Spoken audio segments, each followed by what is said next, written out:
What's going on, internet world? I just wanted to let everybody know. I just wanted to tell everybody, hey, how y'all doing out there? And just be great in whatever you do. I'm gonna talk to you about generational curses.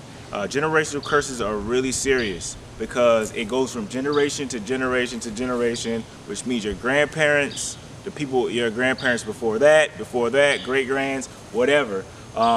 They actually set the stone on what happens in your life if you don't break these generational curses. So a way to break these generational curses is first to go to the Almighty God and tell him that you're gonna break these generational curses. You will not be broke, you will not be in debt, you will not do all these things that your ancestors did and that you see your parents doing now.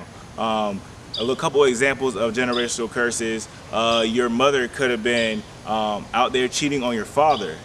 This is a real easy thing for a kid to see because kids see everything. Kids see just about anything that we do. So it carries on from generation to generation. And what we got to do is break those curses. Just because you see your mother or father cheating on one another, this does not make it right. It actually makes it worse for you because you think it's proper, you think it's the right thing to do. But it's not really the right thing to do because you are going to end up cheating on your spouse because you think it's okay. And this is another example of a generational curse. Another generational curse is when you see your father going to jail for robbing individuals, going to jail for murder. More than likely, 9 times out of 10, you're going to go to jail for robbing somebody or murdering somebody.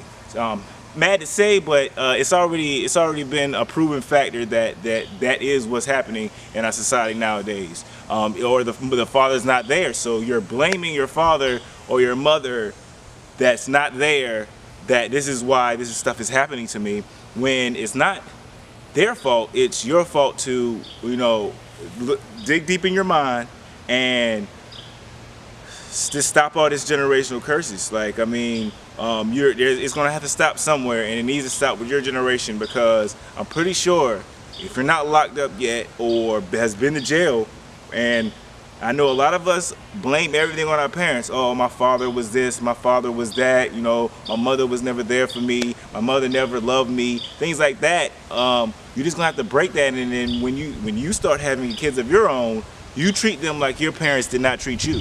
Don't teach them the wrong way, because the wrong way is going to lead them down a road of destruction. And I also want to touch on basis of another generational curse that a lot of us, we seem to look by. It's the generational curse of, being broke, thinking we have to go out and get, loans to pay off things and don't pay back the loans, which messes up our credit.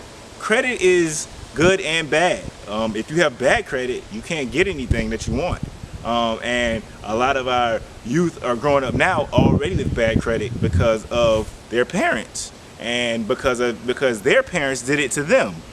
This does not mean that it's the end of the road for you and your credit. You can always build your credit back, but you can never, ever, ever, ever, ever, ever,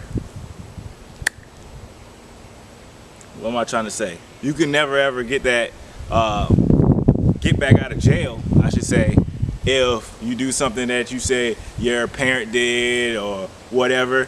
We cannot blame our actions on our parents. I mean, they're a key factor, yes.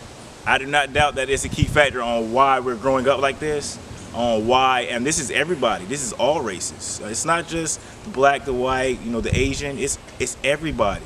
Everybody has generational curses. We just have to break them. Let me give an example of not really a generational curse, but generational wealth. A lot of the Asians, I should say, not really just the Asians, but just people with entrepreneur minds that say they're not going to work for people. They already have it lined up for their youth to not work, because they already have businesses that are already open and doing prosperous. Prime example, the Asians have the hair store. What Asian needs to get their hair done or buy weave?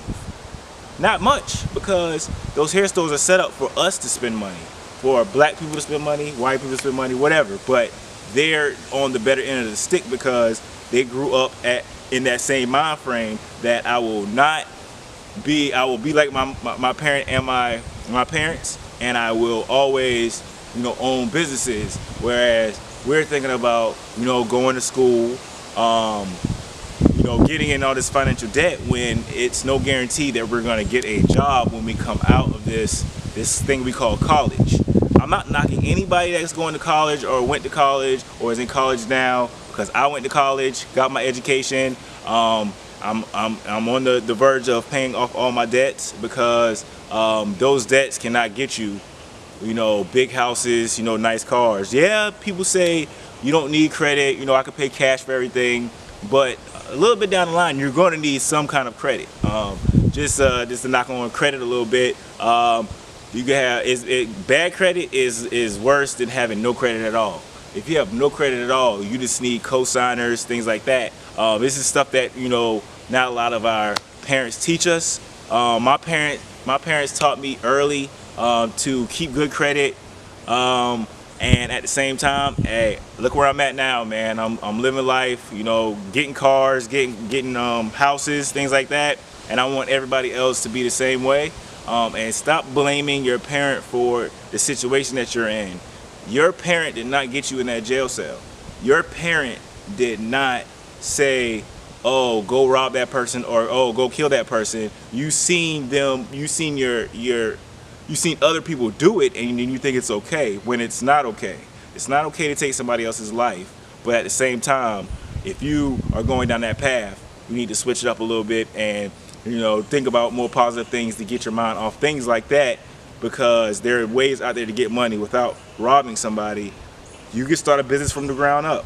You can start a business for $99. You can start many businesses out here. You can even use your own God-given talent to start a business, which is not hard, because you're going to be known for that guy or that woman that beat the odds, man. You have to beat the odds, and we have to focus more on your inner self and yourself, because if you don't love yourself first, then you're not going to love anybody else.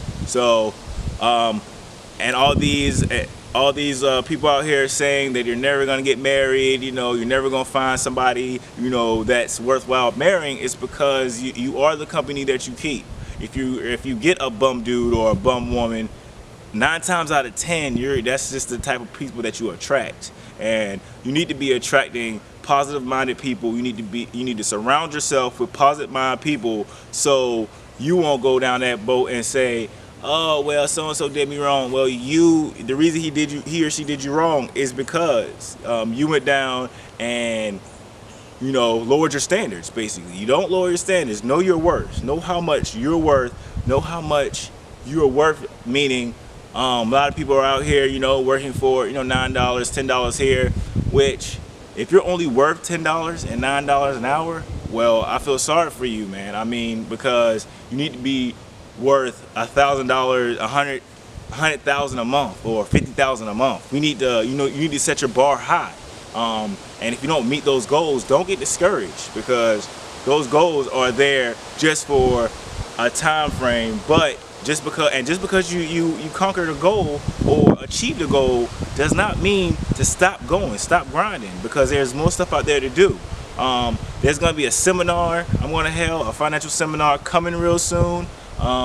Just try to break those generational curses and stop blaming what's going on in your life on your parents because your father wasn't there or your mother wasn't there. Just live for today. Be there for your parents. I mean, be there for your parents also. Even the ones that's not there for you, be there for them, because, I mean, it says in the Bible, honor thy mother and thy father. It don't matter who they are. It doesn't matter who they are. Even if they could be crackheads. Your parents could be crackheads. But you still have to honor thy mother and thy father, because it says it in the Bible. And I stick close to my Bible. I stick close to my beliefs. And y'all have a blessed afternoon. Just go out there, be great, and have a nice day.